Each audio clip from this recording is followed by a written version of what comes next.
네, 과학과 더 가까워지는 시간 금요일의 과학터치 본강연 시작해 보도록 하겠습니다. 오늘 본강연 해주실 고려대학교 김규태 교수님 모셔보도록 하겠습니다. 교수님 반갑습니다. 네. 큰 박수 부탁드립니다. 네, 안녕하십니까. 고려대 전기전자공학부의 김규태라고 합니다. 반갑습니다. 오늘 어떤 강의 해주실지 한번 네. 간단하게 소개 부탁드릴까요? 그 앞에 김지산 선생님이 뭔가 흐르면 자기장이 생겨서 N과 S가 당겨진다 그랬잖아요.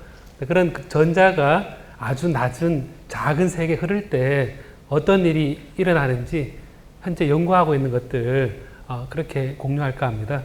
네, 알겠습니다. 그럼 교수님 강연 준비해 주시면 될 것 네. 같고요. 강연 들으시면서 궁금한 점 있으시면 메모해 두셨다가 질의응답 시간 또 가져보도록 하겠습니다. 그럼 박수로 교수님 강연 한번 들어볼까요? 박수 부탁드립니다. 예, 그 금요일에 과학터치 참 오랜만에 제가 하게 됐는데요. 제가 사실 어렸을 때 요 건너편에 살았거든요. 중학교 때까지.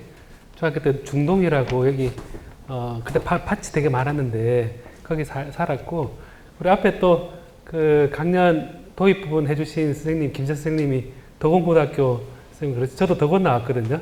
덕원 나오고 초, 중, 고 다 대구에서 있고 대학부터 서울에 쭉 가서 계속 있다가 이 기왕이면 고향에서 얘기하는 게 좋은 것 같아서 여기서 얘기하게 되었습니다.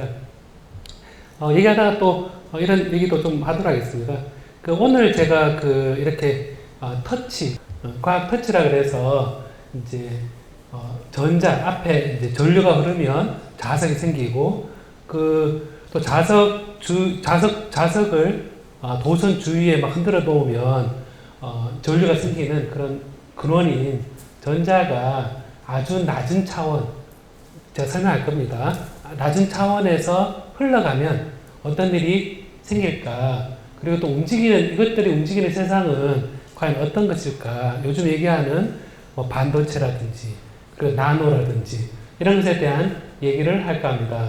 그래서 제목을 좀 어려울 텐데, 당분간 조금 반복을 해보도록 하겠습니다. 그 낮은 차원에서 전자가 움직이는 세상은 어떤가라는 건데요. 전자가 앞에 여러분 그 봤을 때 마이너스, 뭐 플러스 이런 전하라 그럽니다.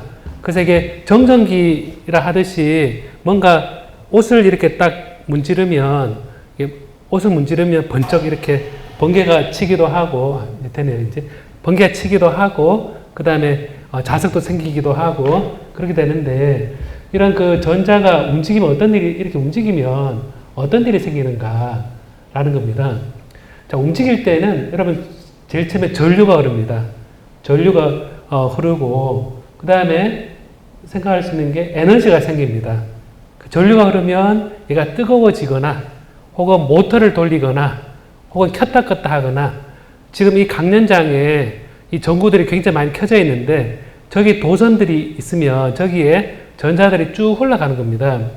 그래서 관건은 이런 걸 어떻게 내가 원하는 대로 흘리게 만들 것이냐. 어떨 때는 켜고 어떨 때는 끄고 하는 그런 행위가 이 강연장에 스위치도 있고, 그리고 뭐 리모컨도 있고, 이런 것들이 다 해서 켰다 껐다 하게 되는 것입니다.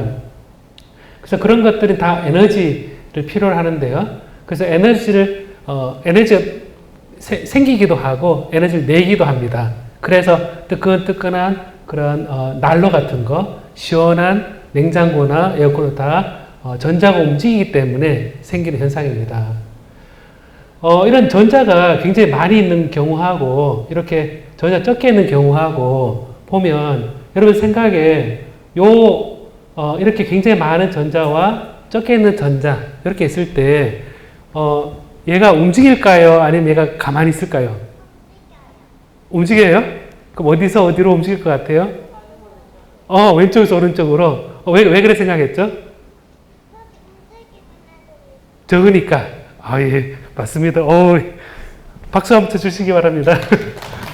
직관적으로, 이렇게 전자가 굉장히 많으면 사회에서도 굉장히 뭐가 많은 곳에서 적은 곳으로 흘러가잖아요. 그죠? 그래서 이 전자가 굉장히 많은 곳에서 적은 곳으로 이 전자는 흘러갑니다. 흘러가서 이거를 우리가 얘기할 때 뭐라 그러냐면 흐르면 전류가 생기는데요. 그 전류의 근호를 우리가 확산, 조금 어려운 얘기입니다. 어려운 얘기, 터치만 한 정도로 얘기하면 굉장히 많은 것에서 적은 쪽으로 흘러가는 것을 우리가 확산이라고 그럽니다. diffusion.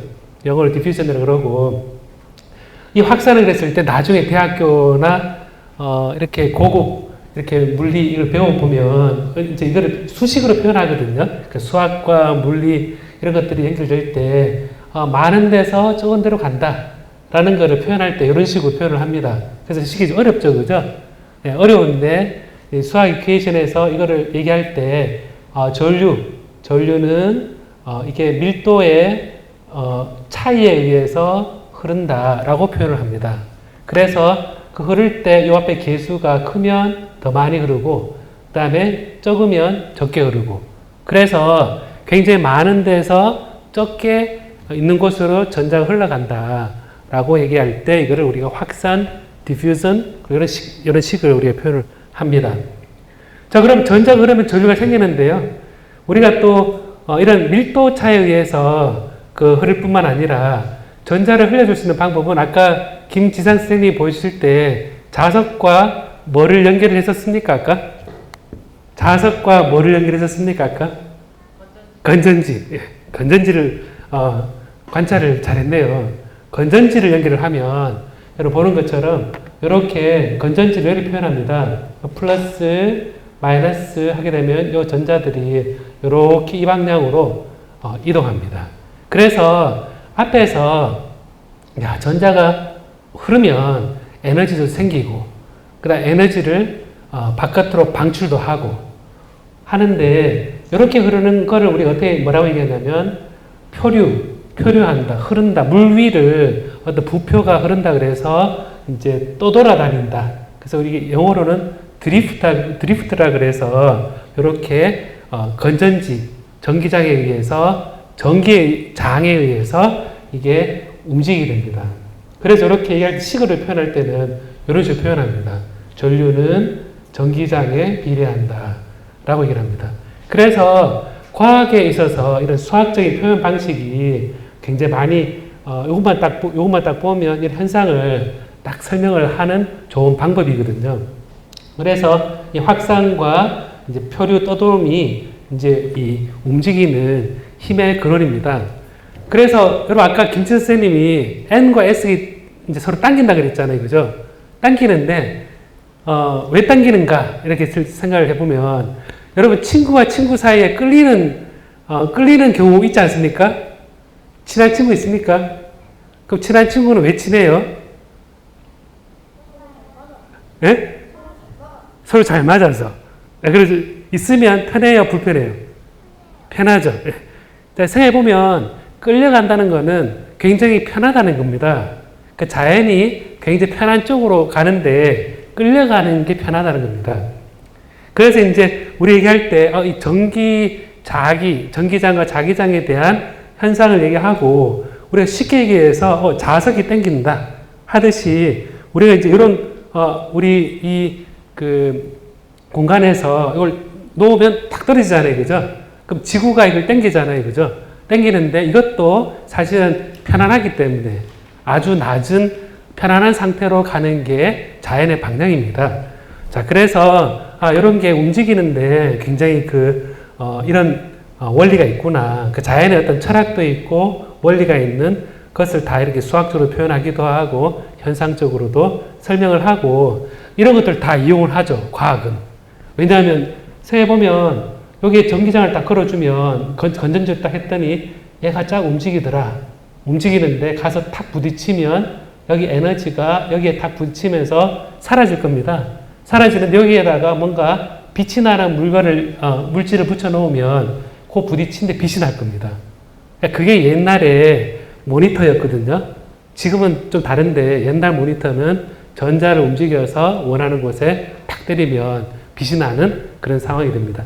자, 그래서 이제 전자가 움직이면 어떤 일이 일어날까요? 했을 때 전자가 움직이면 전류가 흐르고 에너지 생기고 에너지를 냅니다. 자, 그래 전자가 움직이는 데까지 얘기를 했거든요. 자, 그러면 낮은 차원에서 전자가 움직이는 세상은 어떨까 해서 여기에서 전자가 움직이는데 어디로 움직이느냐 하면 낮은 차원입니다. 낮은 차원은 어떤 거냐면 우리가 차원이란 거는 이제 뭐 1차원, 2차원, 3차원 이렇게 얘기하는데 그 차원이란 거는 어떤 상태를 설명하는데 필요한 우리가 수학적으로는 변수의 개수입니다. 그래서 여러분이 생각했을 때 이제 이 공간은요 3차원이거든요. 뭐냐면 우리 평소 얘기할 때 뭐 x, y, g 이래가지고 왼쪽, 오른쪽, 앞, 뒤 그리고 높이를 3차원으로 표현합니다. 그래서 이 3차원이 이제 일반적인 차원이고 낮은 차원이니까 3차원보다 작은 차원, 2차원은 이렇게 평면입니다. 평면에 얘가 가게 되면 앞 혹은 좌우, 앞뒤 좌우 이렇게 해서 이 평면에 붙어 있습니다. 그 다음에 가기 어려운 좁은 길은 이걸 한 방향으로밖에 없기 때문에 이것을 우리가 1차원이라고 합니다. 그래서 이거를 낮은 차원이라고 그랬을 때 평면은 2차원이라고 합니다. 그래서 2차원 그러고 그 다음에 아주 가느다란 통로는 1차원이라고 그럽니다. 왜냐하면 그 길을 따라서 처음 출발점부터 어디까지 갔을 때 그 위치 차이만큼만 하게 되면 그 어디에 있는지 바로 알잖아요. 그죠? 그러니까 하나의 우리가 표현을 수학적 얘기할 때 하나의 변수로 특정한 위치를 정확히 결정할 수 있는 게 바로 1차원이 되고 2차원은 그게 두 개가 필요한 거죠. 그래서 x, y 혹은 우리가 지구에서는 위도, 경도 이것 일종의 높이 떠나서 우리가 땅에 붙어 있으니까 2차원이라고 생각해 볼 수 있습니다. 그리고 사방에 완전 갇혀버린 거 이건 0차원이거든요.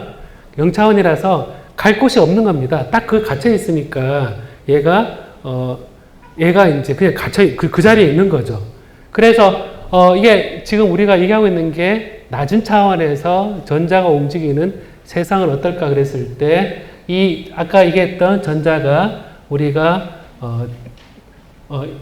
그 밀도 차에 의해서 혹은 건전지 이런 전기장에 의해서 움직이는 길이 이렇게 평면을 움직이느냐 혹은 길로 움직이느냐 혹은 갇혀 있느냐로 우리가 따져서 여러 가지 현상들을 우리가 설명을 합니다. 그래서 이거를 수학적으로 또 그러다 보긴 봐야겠죠. 그죠? 수학적으로 표현할 때는 그냥 그림처럼 생각하시고 보면 1차원일 때는 이런 식으로 표현합니다. 표현해서 굉장히 복잡죠. 그죠? 보면 제가 어렸을 때 제가 옛날 조카 데리고 우레메라는 그 영화를 같이 보러 간 적이 있었거든요. 보러 갔는데 그쪽에서 어린이 영화인데 거기서 외계인들이 나타납니다. 외계인들이 나타나면 그 외계인들이 외계어를 막 쓰고 막 글을 쓰는데 희한한 말을 알아듣지 못하는 말을 써야 되니까 거기 가만히 보면 이런 것들이 막 적혀 있습니다. 적혀 있고 그래서 보면 복잡긴 하지만 이런 걸로 어떻게 희한하게 전자가 가느다란 길을 쫓아가는 거를 우리가 위치도 계산할 수 있고 에너지란 것도 계산할 수 있고 그런 걸 다 할 수 있습니다. 그래서 이렇게 보통 우리 얘기할 때 양자역학이라 그래서 그런 하나하나가 하나의 양이 정의되는 그런 운동을 기술하는 식입니다. 여기 1차원이거든요. x가 있습니다. 그래서 2차원일 때는 여기 얘기할 때 x하고 y 표현해서 같은 형태인데 요거를 2차원의 양자역학적인 그런 이 전자를 기술하는 어떤 식이고 그 다음에 1차원일 때 기술하는 식이다라는 겁니다. 자, 그래서 지금 낮은 차원에서 전자가 움직이는 것에 대한 제가 환경을 기술을 했거든요. 그래서 이 그 낮은 차원에서 세상은 어떨 것인가 라 그랬을 때 전자가 움직이는 세상은 얼마나 작을 것이냐라는 겁니다. 전자가 움직이는 세상이 얼마나 작으냐라고 했을 때 보통 우리 얘기할 때 길이를 표현을 하는데 여러분 마이크로메타라고 들어봤습니까, 여러분? 마이크로메타 100만 분의 1 메타인데 이제 보면 10의 마이너스 6이랐습니다. 이거는 이제 10의 6성분의 1 메타인데 1 마이크로메타가 이제 10의 마이너스 6성이라는 게 감이 별로 안 오죠. 그죠? 안 오는데 머리카락이 한 100 마이크로 정도로 갑니다. 그러니까 머리카락 한번 만져보겠습니까? 여러분 머리카락 만져보면 이 두께가 느껴집니까? 느껴지면 그것에 100분의 1 정도 되는 게 1 마이크로메타다 라고 하면 되거든요. 나중에 학교 가서 뭐 마이크로메타 이런 것들이 있습니다. 길이를 잴 수 있는 게 있는데 그리고 실제 마이크로메타라는 게 머리카락에 한 100분의 1 정도 되는 가는 거구나 라고 생각하는데 전자가 이것보다 더 작은 세계를 다닙니다. 그 다음 나노메타 이거의 1000분의 1입니다. 그러니까 머리카락의 100분의 1이 마이크로메타인데 그것의 1000분의 1 되는 게 나노메타입니다. 그래서 무슨 요즘 예전에 얘기했던 나노과학이다 뭐 그랬던 것들이 이제 이 나노메타 영역인데 10의 마이너스 9성 메타다 10의 9성분의 1 메타다 라고 얘기를 하는데요. 참고로 코로나 바이러스가 80에서 220 나노메타 정도로 갑니다. 그러니까 그 얘기는 이게 나노메타 코로나 바이러스가 이 나노메타 입장에서는 100배 큰 거죠. 그러니까 여러분 생각했을 때 여러분 키가 1 나노메타라고 생각했을 때 코로나 바이러스는 어느만 하겠습니까, 여러분? 그린다 그러면 80배. 여기 강연장에 80배 어느 정도 클 것 같습니까? 자기 키의 80배. 그럼 엄청나게 크겠죠, 그죠? 엄청나게 큰 겁니다. 전자가 다니는 세계는 그런 코로나 바이러스를 봐도 엄청나게 큰 그런 덩어리로 보게 될 겁니다. 그래서 이런 작은 세계에 이제 전자가 다니는데 세상은 굉장히 큰 영향이 있는 겁니다. 빛도 나고, 그 다음 열도 나고, 시원하기도 하고, 그런 세상이 되고, 그보다 조금 더 작은 세계가 옹스트롬이라는 단위가 있습니다. 옹스트롬은 방금 얘기했던 나노메타보다 또 10분의 1입니다. 그래서 0.1 나노메타라는데, 이걸 원자 하나 크기라고 합니다. 자, 그래서 이 낮은 차원은 아까 이게 넓은 평면이냐, 길이냐, 라는 거를 전자가 움직이는데 되게 작은 세계가 이제 마이크로메타, 나노메타, 옹스트롬 이렇게 내려가면서 결국은 마이크로메타, 나노메타 정도에서 저 사이에서 전자가 막 날아다니는 겁니다. 날아다니고 날아가는 이유는 밀도차가 있거나 혹은 내가 건전지를 붙여가지고 얘가 움직이게 한다라는 겁니다. 자, 그렇게 했는데 이러다 보니까 여러분 생각해보면 뭐 컴퓨터라든지 컴퓨터도 이 속에 전자가 다니고 있는데 되게 작은 세계에 다니면서 얘가 나름대로는 켰다 껐다 이런 것들이 생기겠죠. 자, 그래서 이런 다니는 세계에서 그리고 이제 복잡하지만요. 그냥 터치니까 살짝 그냥 보기만 해보겠습니다. 한번. 이게 우리나라 반도체 산업의 로드맵이라 그러거든요. 올해 발표된 올해 한 5월인가 6월인가 정부에서 발표한 우리나라 반도체 산업은 어떻게 될 것이냐라는 걸 이제 로드맵, 그러니까 로드 길이잖아요, 그죠? 그러니까 길을 따라갈 때 어떤 길을 지도를 보고 갈 것이냐라는 그림을 표현한 건데요. 보면 이제 크기를 보면 2000년, 2005년, 2010년 있는데 지금 우리 학생들은 요 몇 년도인가요? 몇 년도부터 출발합니까? 얘기해 볼래요, 한번? 우리 학생 몇 년도부터 출발해요? 여기가 연도거든요. 몇 년도부터 출발해요? 태어난 거.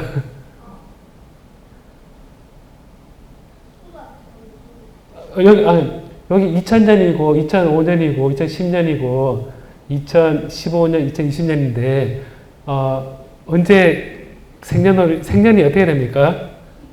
2012년, 2020, 요쯤 된다, 그죠? 요쯤 되네요, 그죠? 요쯤 되고, 또, 우리 어떻게 돼요? 2015년, 여기 요 근처다, 그죠? 요 근처에서 여러분이 시작했거든요? 했는데, 그전에도 세계에 있었습니다, 여러분. 있었는데, 여기 2010년, 15년 돼 있는데, 여기 쫙 가보면, 위에 가보면, 여기 보니까, 나노메타라는 단위가 또 단위가 나오는데, 한 40나노메타 되어 있잖아요, 그죠? 여러분이 태어났을 무렵에, 이 반도체라는 것의 그 작은 소자가 아까 얘기했던 나노미터의 40배 정도 되는 코로나 바이러스보다 한 4분의 1 정도 사이즈 되는 그 안에다가 켰다 껐다 할 수 있는 스위치를 만들 수가 있었던 겁니다.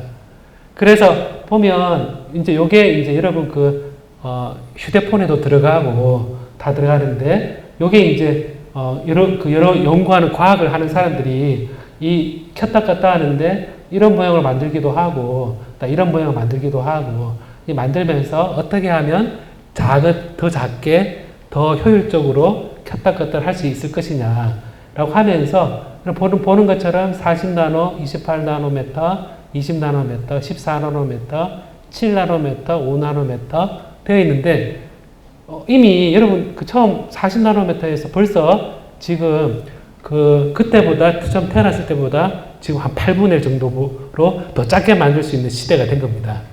그래서 5나노미터 돼 있고 5나노미터 돼 있는데 여기에 이제 3.5나노미터 돼 있는데 여기서 우리나라하고 대만하고 전 세계적으로 막 각축전이 벌어지고 있는 겁니다.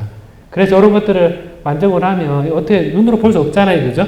없으니까 이런 걸 만들어 가지고 잘라 가지고 여기에 전자가 흐르는 길을 이제 보여주는 이 현미경 사진인데 이 현미경도 전자로 보는 현미경 이미지입니다.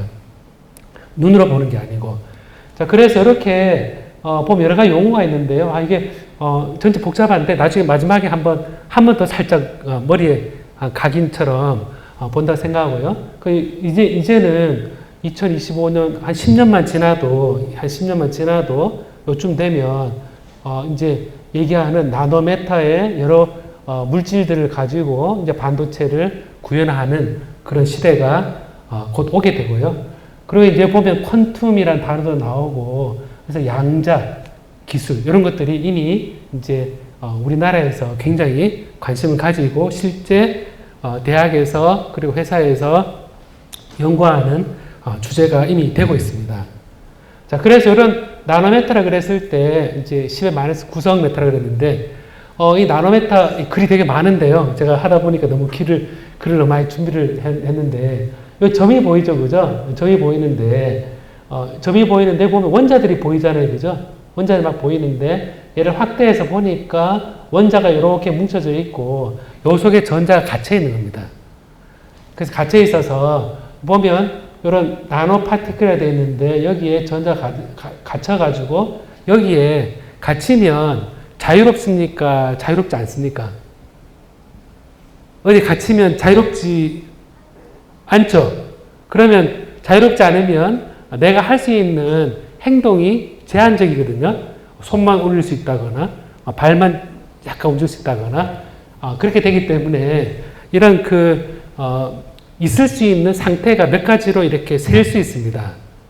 그게 우리가 양자라 그러거든요. 양이라는 것이 1개, 2개, 3개 셀 수 있는 것처럼 자가 덩어리라 생각해 보면 그래서 이거를 우리가 1나노미터 할 때 양자점이라 그래서 수나노미터 크기의 초미세 반도체 입자 해서 아까 제가 얘기했던 다 이리저리 갇혀있는 차원을 0차원 그러고요. 0차원의 이런 재료들이 여기 있고 전자가 갇혀있는 겁니다. 그래서 보면 되게 작은 전자가 여기 갇혀있을 수도 있구나 라고 생각할 수 있거든요.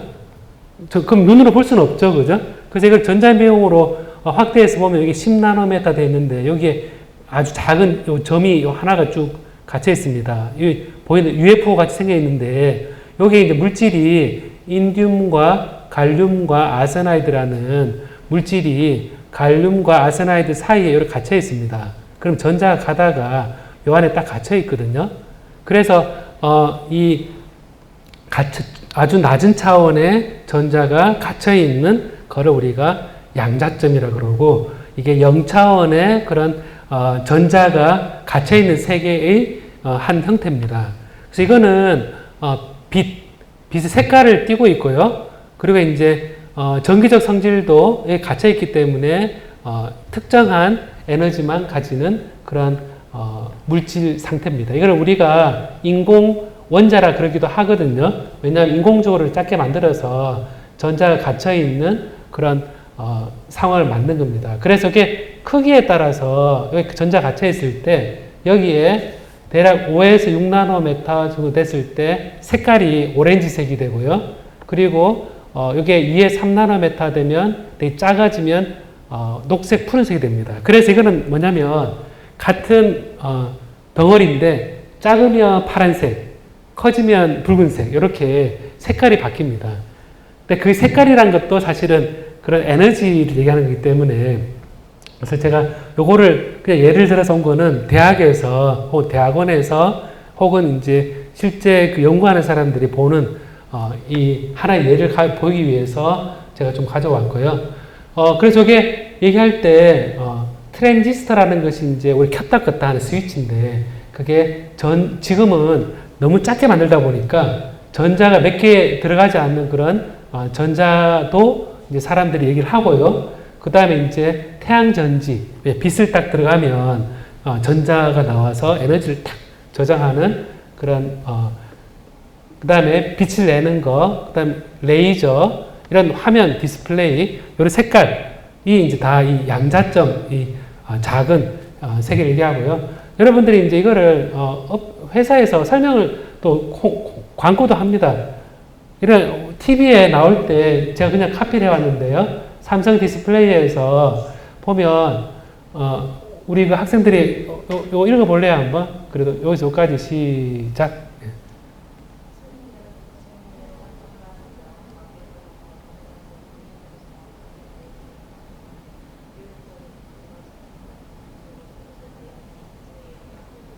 예, 잘했습니다.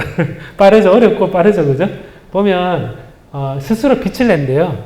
되게 작으니까. 거기에서, 나올 수 있는 게, 빛을 내는 거 차원에서 색깔이 이제 다양하게 나오는데, 이제 정확한 색깔이 크기에서 정의되고, 그래서 이거를 디스플레이에 쓰게 되고, 그 삼성에서 이제 개발해서 제품으로 나오는 게 이렇게 멋있는 화면 나오죠. 속에 조그만 이런 점들이 있는 겁니다. 그래서 보면 요 색깔이 7나노메타, 5나노메타, 4나노메타, 3나노메타 이렇게 되어 있는데 작을수록 푸른색이고 클수록 이게 붉은색이죠. 이런 점들이 여기에 가루가 쫙 분포되어 있는 겁니다. 그래서 확대해 보면 그냥 가루가 쫙 배치되어 있는데 멀리서 보면 색깔이 다 다른 겁니다.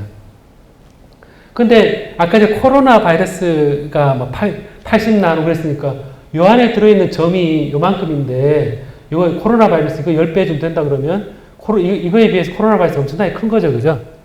그래서 이제 이런 것들이 이제 이런 구조가 어떻게 되는지 이런 것들 사람들이 다 개발하고 이런 소자를 만들어서 빨간색, 녹색, 파란색 이 세 가지 가지고 총 천연색을 만들어냅니다. 그래서 우리 얘기할 때 빨간색, 녹색, 파란색을 우리가 RGB라 그래서 레드, 그린, 블루로 다양한 이런 멋있는 색깔을 만들어내는 데에도 바로 전자가 그래 갇혀있기 때문에 갇혀있는데 조금 움찔하는 게 빨간색이고 조금 움찔하는 게 파란색을 내고 하는 그런 원리가 되겠습니다.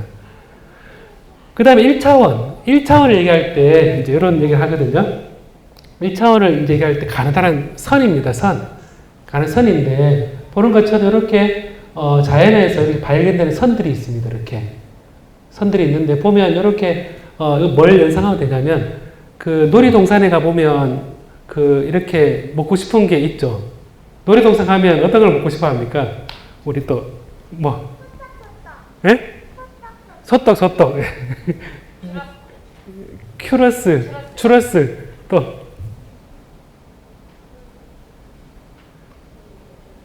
별로 먹고 싶은 게 없나요? 뭐? 솜사탕, 예, 솜사탕. 또 뭐? 아이스볼? 아이스. 예, 훨씬 다양하네 보니까, 이게 솜사탕 얘기했는데, 그 솜사탕을 가만히 보면 실이거든요. 설탕이 녹으면서 쫙 실 모양으로 나오는 겁니다. 그래서 그 자연에서 우리가 DNA라 그래서 가느다란 선이 우리 몸속에 있거든요. 그것도 다 나노메타 크기인데 탄소로 이루어져 있는 재료가 이렇게 실로 막 만들어져 있는 그런 재료들이 있습니다. 여기에 전자들이 다니는 거죠. 이 길을 따라서 가니까 우리 고속도로에서 이 고속도로 따라 전자가 어떻게 지나가는구나 생각하면 여러분 딱 보고 저 전자가 다니는 길이구나 라고 생각하면 되거든요. 그래서 이런 것들이 이제 탄소로 이루어진 것들 탄소 나노 튜브라 그러고 이렇게 벌집 구조, 이 벌집 구조, 이 육각형 구조가 벌집 구조라 그러거든요. 벌집 그 모양인데 이 탄소 결정이 나노메타 직경, 요 직경이 수 나노메타로 해서 파이프화 되어 있는 것이 탄소 나노 튜브라는 겁니다. 그래서 이런 것들이 이제 자연에서 만들 때 이런 식으로 실 모양으로 나오게 되거든요. 솜사탕처럼 탄소가 만들어져 있는 세상입니다. 그래서 솜사탕 여러분 그 어떻게 만드는지 압니까, 여러분? 솜사탕 어떻게 만듭니까? 오, 직접 만들어 봤습니까? 예. 솜사탕 기계 있어요? 대단합니다. 예. 그 솜사탕 기계 있으니까 더 잘할 것 같은데요. 저도 어렸을 때 놀이동산 가면 솜사탕 먹을 수도 있고, 그 다음에 옛날에 빈 깡통 공작이라고 있었거든요.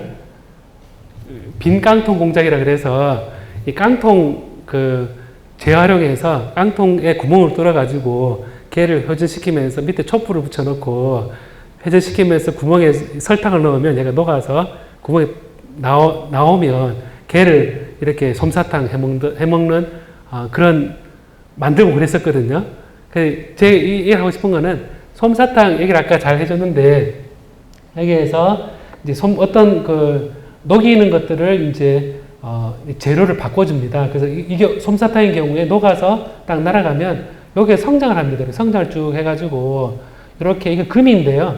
금이 어떤 반응이 일어나게 좋게끔 하는 좋은 특성을 가지고 있거든요. 금이 참 신기한데 금이 이제 일종의 은행입니다. 은행이라서 돈을 잔뜩 가지고 있거든요. 전자를 잔뜩 가지고 있습니다. 근데 전자를 가지고 있는데 그 전자를 필요로 하는 걸 빌려주기도 하고, 그래서 뺏기도 합니다. 갖기도 합니다. 그게 뭐냐면, 전자가 왔다 갔다 하면서 어떤 반응을 일으키는데, 금이 딱 있으면 옆에 은행이 있으니까, 빌려줬다가 뺐다가, 빌려줬다 뺐다 하는 자체가 거기에서 어떤 화학 반응이 일어나는 건데, 그게 우리가 촉매라 그럽니다. 어떤 일을 잘 일어나게끔 하는데, 여기 이제 금의 아주 작은 입자에 주위에 솜사탕 같이 녹여서 이렇게 보내면 그 재료가 실 모양으로 성장합니다.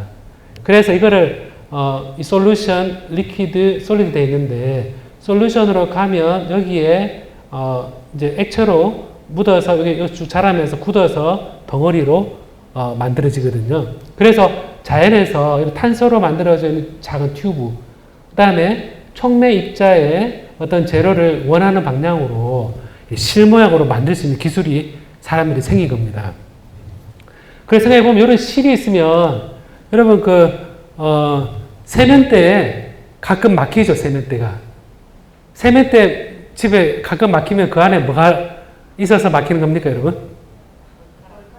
주로 누구 머리카락입니까? 그래.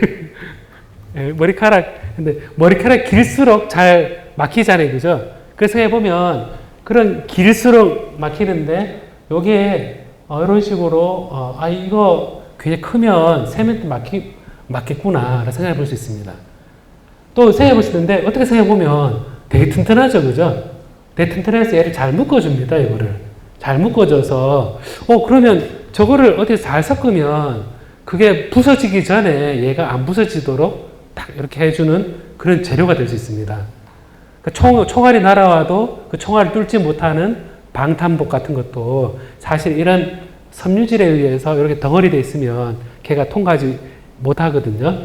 근데 이런 재료들이 요즘 이제 전기자동차라든지 이런데 그 에너지를 오랫동안 보관하고 잘 깨지지 않는 곳에 얘가 들어가기 시작했습니다. 그래서 저기 테슬라에서 만든 전기차는 뭐 오래 가고 우리나라에서 만든 현대차에서 만든 거는 더 오래 가고 한다 그랬을 때 사실 다르고 그 안에 뭐가 들어있느냐, 안 깨지도록 얘를 묶어주는 게 뭐냐 라는 것이 있고 없고가 사실 큰 차이를 줍니다. 그래서 이런 1차원 제가 얘기했지만 한 차원이니까 전자가 쭉 지나갈 한 차원만 있는 그런 나노 재료가 이렇게 1차원이라 되어 있고요. 그래서 나노와이어, 탄소 이런 것들을 보이는데 이제 이런 솜사탕을 했는데 설탕으로 솜사탕을 만들었는데 설탕이 아니라 사람들이 해보니까 5만 거 다 되는 겁니다. 다 돼가지고 이렇게 많이 되는 겁니다. 이렇게 많이 되어서 보면 일단 무지 많다 이렇게 얘기할게요. 무지 많은 어떤 재료가 있는데 모든 재료가 이걸 잘 녹여서 아까처럼 촉매해주면 실로 쫙쫙 자라는 겁니다. 자라고 심지어는 이렇게 자랄 때 이런 파란색으로 자라게 했다가 빨간색 자라게 했다가 이런 식으로 규칙적으로 다른 걸 자라게 하거나 이런 삐딱삐딱한 이런 것도 만들거나 하는 기술도 사람들이 연구를 하고 있고 이런 것들이 이게 여기를 통해 전자가 흘러가는 곳이죠. 그죠? 전자가 흘러갑니다. 밀도가 높아서 흘러가거나 아니면 이 건전지를 더 붙여가지고 전기장에서 흘러가거나 다 흘러가게 됩니다. 자, 그래서 0차원과 1차원을 했거든요, 제가. 0차원과 1차원을 이제 했는데, 여기 이제 2차원이 있겠죠, 그죠? 2차원에 평면이라고 그랬잖아요, 그죠? 평면이라고 그랬으니까, 사람들이 얘기를 많이 했었거든요. 탄소로 이루어져 있는 2차원 재료가 그래핀이다라는 걸 얘기를 했었습니다. 그래핀 그래서 이런 게 아까 육각 구조로 벌집 구조라고 그랬는데 관이 아니고 평면으로 쭉 만들어져 있는 이런 것들이 굉장히 넓은 판으로해서 이렇게 여기에 전기가 쫙 흐르는 겁니다. 전기가 흐르고 투명하기 때문에 전기가 흐르면서 투명한 그런 응용에 휴대폰에 이렇게 탁 터치하면 이게 전기도 흐르고 투명한 그런 데도 쓸 수가 있습니다. 그래서 이런 탄소가 이런 2차원 재료로 만들어지는 걸 그래핀을 발견해서 2004년에 사이언스지라는 저널에다가 누가 논문을 냈는데요. 그러고 이제 6년 후에 노벨 물리학상을 받은 재료가 바로 그래핀입니다. 그래서 이런 그래핀이 되는데 이게 왜 6년만 노벨상을 받았을까라고 의문이 들잖아요. 의문이 드는데 요 그래핀이라는 거 발견되기 전에 요게 먼저 발견됐거든요. 91년에 발견됐는데 사람들이 요거를 이렇게 펴면 평면이 되지 않을까라고 생각했는데 자연에는 이런 평면이 존재하지 않는다라고 했었습니다. 그랬는데 이제 2004년에 내가 보니까 이런 거 탄소가 딱 펼쳐져서 이런 시트가 딱 되면 된 거를 다 보여주니까 6년 만에 노벨 물리학상을 받은 거죠, 그죠? 그래서 여기에 이제 받은 사람도 호기심에 의해서 스카치 테이프로 뗐다 붙였다 하면서 한 층이 떼지는구나 그렇게 해서 보여줌으로써 노벨상을 받은 거거든요. 그 다음에 이제 또 생각해 보니까 이게 탄소로 이루어져 있는데 탄소가 아니라 다른 재료들도 이런 2차원 될 수 있지 않을까라고 생각해서 아까 1차원일 때 5만 가지 다 실험을 만들어진다 그랬는데 이제 2차원도 5만 가지 다 이 판으로 만들어진다라는 전초전으로 이렇게 금속 이런 재료들이 이렇게 시트 모양으로 이렇게 보면 얇은 막으로 존재하게 되는 겁니다. 그래서 MOS2 멤브레인이 되어 있는데 이런 막이 일반적인 막으로 있고 요게 이제 보통 얘기할 때 전기가 잘 흐르는 금속 그 다음에 전기가 흘렀다 안 흘렀다 우리가 조절할 수 있는 반도체 혹은 이제 빛을 내는 반도체 그다음 전기 흐르지 않는 절연체 그 다음에 초전도체 이거는 이제 우리가 전류 흘렸을 때 에너지 손실이 없는 그런 초전도체 최근에 또 초전도체에 대한 뉴스가 여러분 있었죠? 들어봤죠? 예. 어떤 뉴스가 나왔습니까? 초전도체? LK99. 그러니까 그 초전도체로 이제 믿은 어떤 그런 재료에 대해서 있는데 이제 과학은 어느 하나가 100% 맞지 않는 경우가 많거든요. 맞는 경우도 있고 그래서 제가 아까 노벨 물리학상이 2004년에서 2016년 후에 노벨상 받았는데 그만큼 진실 그 자체가 실제 맞았고 그래서 이제 새로운 전기를 마련해서 노벨상 받은 것처럼 여러 가지 풀었을 때 이 우리나라 인류의 새 생활을 완전히 바꾸는 그런 문제들이 몇 개가 있습니다. 그 중 하나가 초전도체 문제입니다. 그래서 그런 문제들이 있는데 이런 것들을 이제 뭐 차세대 반도체 재료다 뭐 이런 얘기를 할 때도 우리 2차원은 굉장히 재미있고 우리가 관심을 가지는 그런 재료가 됩니다. 그래서 제가 지금까지 전자가 아주 그 낮은 차원에 흘러가는 세상에서 봤을 때 전자 다니는 길에서는 코로나 바이러스가 내 키에 100배, 80배들 이만하게 있으면 그 엄청나게 그 무서울 것 같아요. 그죠? 코로나 바이러스 모양 보면 무서운데. 그래서 제가 정리를 좀 해보면요. 이런 전자가 이제 흐른다 그랬는데, 이거는 한번 소리 내어 읽어보겠습니까? 한번. 시작.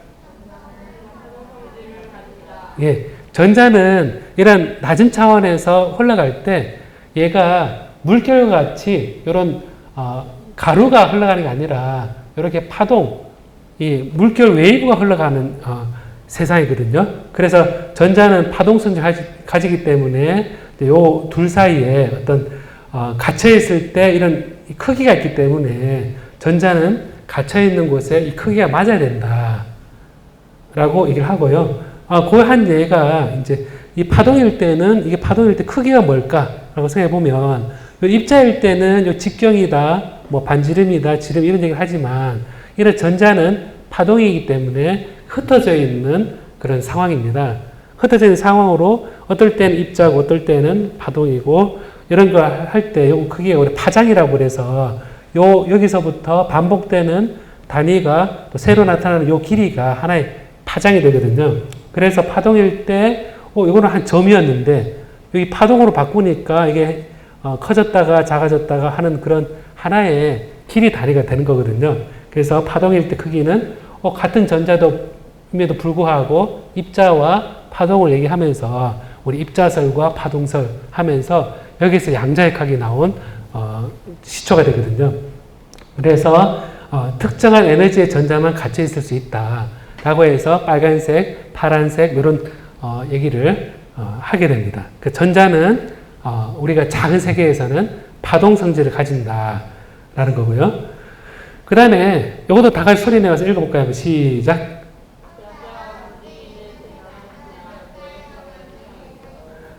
제가 양자라 그랬는데 양자는 앞에 양은 양입니다. 양 어떠한 양 양인데 자는 한 개, 두 개 생각해 보면 한 개, 두 개 셀 수 있는 그런 크기의 값을 양자라 그럽니다.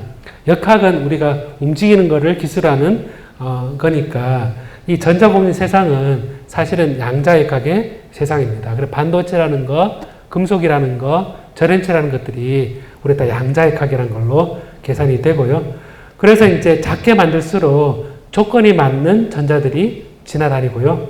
그리고 기타를 생각해 보면요. 기타를 쳐보면 선 하나당 눌러준 위치마다 소리가 다른 소리가 납니다. 그래서 우리가 특정한 소리 띄엄띄엄 도레미파솔라시도 하듯이 그 소리만 나는 세상이고요. 그리고 컴퓨터로도 어느 정도 계산이 가능합니다. 신기한 게 자연에 존재하는 물질의 특성을 컴퓨터로 이렇게 계산해서 얘는 뭐일 것이다. 얘는 뭐일 것이다. 라는 것들을 할 수 있는 세상입니다. 지금은. 제가 이 부분은 이제 거의 끝나갑니다. 이제 이 부분은 그럼 이제 이런 걸 하기 위해 저는 뭘 하고 있느냐? 제가 초, 중, 고, 그다음 여기 대구에 있다가 그다음에 타지에 가서 그다음에 외국에도 갔다가 뭐 이렇게 했을 때 연구하는 게 뭐냐? 그랬을 때 아주 작은 거를 만들겠죠, 그죠? 이런 작은 걸 만들어 가지고 여기 레듐 설파이드라는 이런 재료인데 이걸 조그맣게 만들어서 여기에다가 도선을 붙여가지고 아까 김지산 선생님이 그 자석하고 코일을 했을 때 납땜도 하고 하셨을 거잖아요, 그죠? 우리가 손을 센티미터 단위로 했는데 얘는 나노미터, 마이크로미터 단위로 전극을 원 안에 딱 붙여가지고 전류를 흘려줘서 전압 때 전류 특성이 어떻게 되는지 보고 이 특성 보면서 막 생각에 잠기고 이걸 어떻게 하면 좀 더 좋게 할 것인가 말 것인가 하는 얘기를 합니다. 여기에서 전류 흘려줘서 흘러갈 때 전압과 전류 관계를 보게 되는 거거든요. 그 다음에 이런 것도 보면 조그맣게 여기에 이제 구성이 이렇게 되어 있는데 아까 삼성에서 보여준 그런 로드맵에 나오는 그런 재료를 만들어 놓고 여기 채널이라 되어 있습니다. 채널에 전화가 지나가면서 여기 다 볼티지라는 게 나오고 커런트란 말이 나오는데 이런 것들을 특성을 보고 어떻게 좋게 할 것이냐 하고요. 이런 것들 보면 선이 저거는 선이 얇은 선인데 선을 이렇게 걸쳐놓고 여기에 전극을 만들어서 전류 전압 관계를 측정해서 이게 반도체구나 절연체구나 도체라구나 이런 것들을 하면서 시간에 따라서 어떻게 바뀌는지 보고 생각이 잠기는 겁니다. 그래서 이런 거를 논문에 써서 제출하고 이거는 이제 작은 전자가 다니는 세계이거든요. 지금 이제 보니까 저 졸업생 요 첫 번째 전중구 씨는 지금 삼성에 있고요, 지금. 그 다음에 이국진 박사는 지금 미국의 인텔이라는 회사에서 연구하고 있고요. 직원으로 연구하고 있고, 나준홍 박사는 여기에 이제 이거 연구하고 나서 지금 강원대에 있거든요. 그래서 생각해보면 이런 연구를 하면서 이제 그 안에 전자가 되게 작은 세계에서 어떻게 흘러가는지라는 걸 생각을 하게 됩니다. 그래서 제가 답을 얘기를 하진 않고요. 그냥 질문으로 이제 끝내보면 좋은데요. 다 같이 제가 화면 읽어보겠습니까? 시작. 예, 전자가 뭔가요? 다음에 시작. 예, 빛도 막 나고 그러잖아요, 그죠? 예, 다음에 예, 어떤 길을 다니냐. 아까 제가 1차원, 0차원 봤잖아요, 그죠? 그 다음에 예, 낮은 차원이 뭔가에 대해서 얘기했고, 그 다음에 어떤 게 있을까요? 그랬을 때 아까 퀀텀 도 이 모니터, 디스플레이도 있었고, 조금 반도체 소도 있었고, 이런 것들이 이제 여러분들이 이제 공부해 보면서 과학을 이제 아까 김주사 선생님이 호기심이라 그랬잖아요. 그래 마침 제가 서머리를 질문으로만 끝내겠다, 답은 안 하고 했는데 이런 정리 질문을 머릿속에 생각하면서 눈에 보이지 않는 것을 예측하고 생각하면서 눈에 보이는 세상을 바꿔가는 그게 이제 과학의 큰 핵심이고, 그리고 원자 속에 들어있는 전자가 어떻게 다닐까, 이런 모양이 다닐까 저런 모양이 다닐까 하는 것들을 수학으로 계산할 수가 있습니다. 계산할 수 있고 이렇게 실제 떨고 있는 모양도 계산할 수가 있고, 이런 것들이 과학 기술의 세계입니다. 그래서 오늘 얘기했던 그 반도체, 나노, 얘기하는 이런 것들을 산업에서 이제 이런 소자나 배선이나 어떤 이런 삼성이 이런 데서 만들고자 하는 것들이 다 이런 전자가 이런 길을 다닐 때 못 지나가게 하거나 또 작게 만들어 가지고 작은 세계의 어떤 채널로 만들어주는 그런 차원의 연구가 우리나라의 과학기술의 어떤 앞서 나가는 면이 있기도 하고요.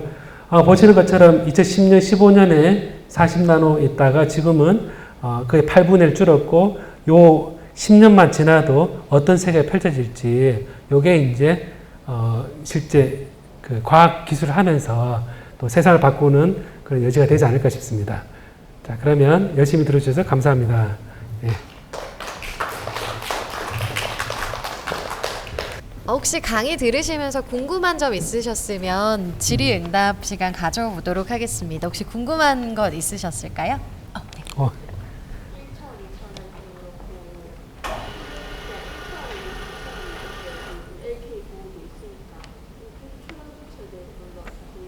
초전도체. 초전도체는 말 초가 붙었잖아요. 초가 붙어서 전도가 굉장히 초월한 그런 전도체다 해서 이게 흘러갈 때 에너지 손실이 없는 거거든요. 손실이 없어서 생각해 보면 왜 손실이 없을까 들죠. 전자가 지나가는 길에 막 부딪히면서 지나가면, 여러분 생각에 좁은 길에 막 사람이 부딪히고 지나가면 어떤 일이 발생합니까? 열이 발생하죠. 덥죠. 그래서 생각해보면 가다가 힘이 빠집니다. 그래서 이거를 우리가 전도체에서는 저항이라고 얘기하거든요. 그래서 이게 에너지가 손실이 되는데, 초전도체는 그런 손실이 없는 겁니다. 그럼 없는 게 신기하잖아요, 그죠? 그러니까 아예 근데 그것도 매 부딪힐 거잖아요. 그죠? 부딪히는데 왜 에너지 손실이 없을까? 생각이 드는데, 사실은 그게 원리적으로 어떻게 되냐면, 손실된 에너지를 그 다음 전자가 지나가면서 그냥 받는 겁니다. 주고받는 겁니다.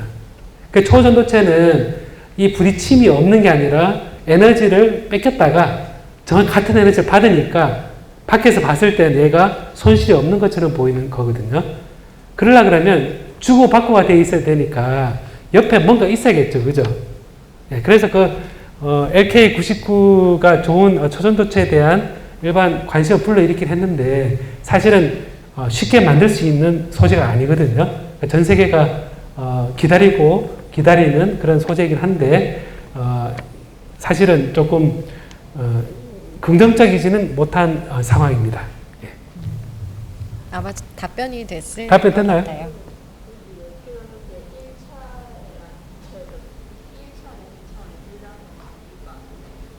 일 1차, 2차에 둘 다? 둘 다, 그 뒤에 뭐라 그랬죠? 1차원이나 2차원이나 둘다 초전도체가 포함되어 아, 그거 되게 좋은 질문이네요. 자, 2차원과 1차, 아까 1차원은 가느다란 선을 따라 쭉 간다 그랬죠. 그죠? 2차원은 평면을 간다 그랬죠. 그죠? 1차원에 해당되는 원래 원리는 순수 1차원에서는 초전도체가 없다고 얘기합니다. 원래는. 근데 2차원에서는 초전도체가 보통 2차원이라고 하거든요. 보통은 2차원에서 초전도체 지나가다가 그 전자 지나가다가 에너지를 줬다가 받고 하는데 굉장히 좋습니다. 그래서 굉장히 실용에 가까운 2차원 재료가 바로 초전도체인데 그 LK99라는 그 재료를 상온에서 우리 일반 상온도에서 초전도체라고 주장하시면서 한 얘기는 뭐냐면 이 1차원이다. 굉장히 낮은 차원에서 하기 때문에는 주변에 옆에서 주고받을 수 있는 게 있어서 상호될 수 있다라고 얘기를 했고 그렇기 때문에 이거는 상당히 옛날부터 과학기술자들이 추구하던 방향이었거든요. 내가 좁은 곳을 다녀야지 주고받을 수 있잖아요. 그죠? 그래서 1차원과 2차원의 초전도체 문제가 있고요. 그래서 사람들의 상온 초전도체도 2차원에서 나올 거다 생각하고 있습니다. 네, 충분히 답변이 된 것 같습니다. 혹시 또 질문 있으실까요?